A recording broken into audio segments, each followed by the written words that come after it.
안녕하십니까. 급여대장 뜯어보기의 강락원 노무사입니다.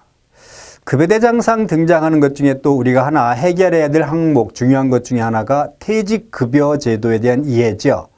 쉽게 말하면 중소기업들 같은 경우에는 퇴직금 산정을 해서 줘야 되는 경우가 많이 발생을 하는데, 회사가 좀 여유롭고 괜찮을 때는 퇴직연금제를 가입해서 운영하다가도 그걸 다 제대로 불입을 못하는 경우도 꽤 많이 발생을 하거든요. 그러다 보면 결국 퇴직금을 산정해서 그 차액을 줘야 되는 경우가 종종 발생해서 이 강의를 들으시는 회계 담당하시는 분들 입장에서는 아마도 퇴직금 산정을 해야 되는 경우의 수들이 꽤 많이 발생을 하게 될 겁니다.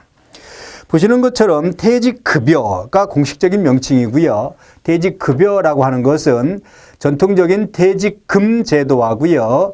그다음에 한 10년 정도 이제 운영이 되고 있는데요. 퇴직연금 제도로 나눠지고, 연금 방식의 제도에는 확정급여형, 확정기여형, 개인형 퇴직급여 제도까지 포함해서 세 가지 다 얘기를 합니다만, 개인형 퇴직연금 제도는 그 활용도가 좀 많이 떨어지고 오히려 고액연봉자들한테서 가끔씩 보이기 때문에 우리 생활 주변에서는 아마도 DB형이다, DC형이다 이 개념들만 정확하게 아시면 될 겁니다.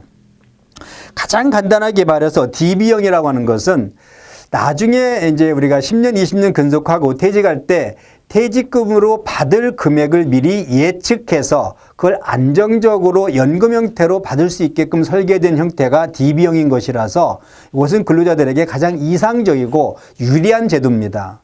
근데 치명적인 단점이 뭐냐면 회사가 망가지면 받을 방법이 없다라고 하는 치명적인 한계가 있어요.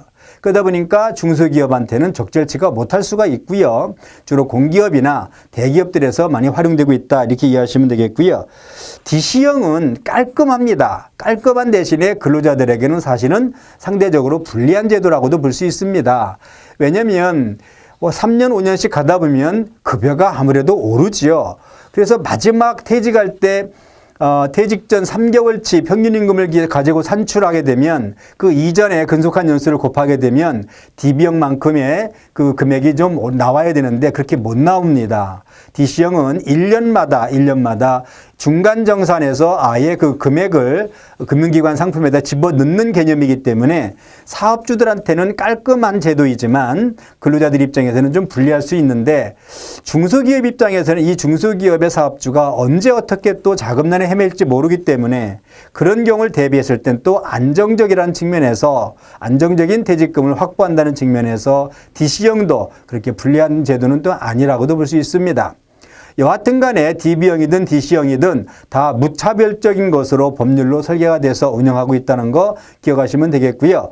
또 DB형으로 설계가 돼서 운영했다 하더라도 뭔가 불입이 안 됐다면 마지막 퇴직할 때 퇴직금 일시금으로 산출한 다음에 이미 은행에 불입한 DB형 납입금만큼을 뺀 나머지 차액금을 퇴직금으로 받으시면 되고 회사는 지급하면 된다. 이렇게 이해하시면 되겠습니다. 좀 복잡합니다만은 이 퇴직급여는 그래서 퇴직금처럼 그냥 일시금으로 계속근로연수 곱하기 31분 평균임금의 31분 이렇게 회사에서 주는 방식이 있고, 퇴직연금제는 금융기관과 협의해서 여러분들이 주거래은행과 협의해서 하시면 될 겁니다. 한 가지만 좀 조심스러운 얘기 좀 부탁하고 넘어갈게요. 웬만한 기업들이 지금은 개선이 좀 돼서 찾아보기가 그렇게 흔치는 않은데, 아직도 일부 중소기업 차원에서 연봉제를 활용해서 우리 기업에 퇴직금이 없다 하는 방식으로 운영하는 사업장들이 아직도 일부 좀 있습니다. 여기와 관련돼서 한 말씀 드리면, 원칙적으로 이 강의를 들으시는 회계 담당하시는 회사에서는 가능하시면 이런 것은 하지 마시되, 부득이 하신다 하더라도 노동법 위반 문제는 차치하고라도 민사적으로는 그 유효성을 확보시켜 줘야 되기 때문에 법적 요건을 반드시 구비하라 하는 겁니다.